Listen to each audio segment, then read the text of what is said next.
सच्चाई की लड़ाई में अक्सर झूठे जीत जाते हैं। सच्चाई की लड़ाई में अक्सर झूठे जीत जाते हैं।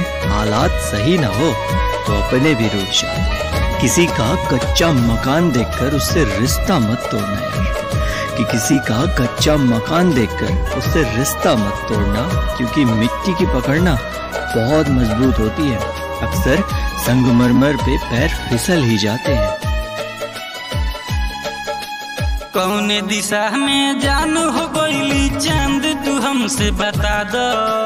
कौन दिशा में जान हो गईली चांद तू हमसे बता दो।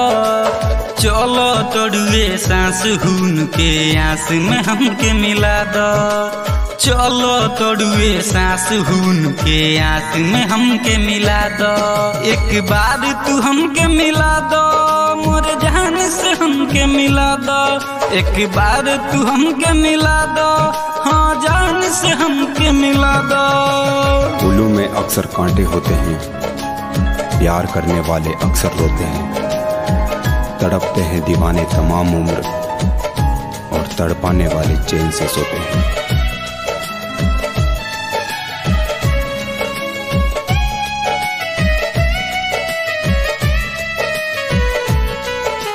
काली तलैया पेड़ पतैया सब मजाक उड़ावे।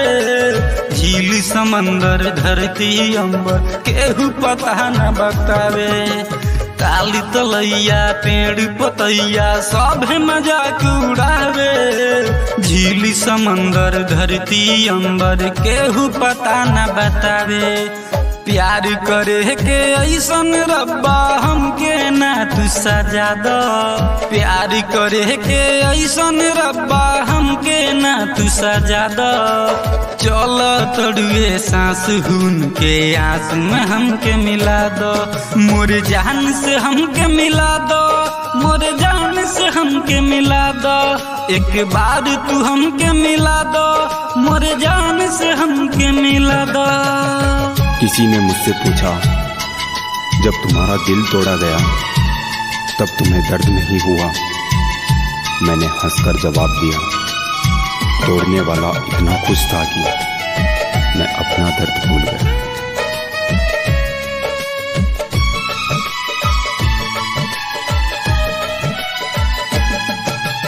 उनके याद में पागल होके वन वन रोज तलाशी। लेके फटुआ हंसत अपना दिल में उनके तराशी। उनके याद में पागल होके वन वन रोज तलाशी।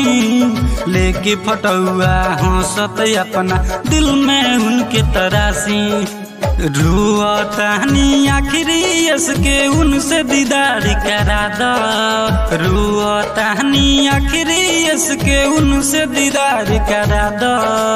चलो तोड़ुए सांस खून के आस में हमके मिला दो। हमर जान से हमके मिला दो, मोर जान से हमके मिला दो। एक बार तू हमके मिला दो, मोर जान से हमके मिला दो।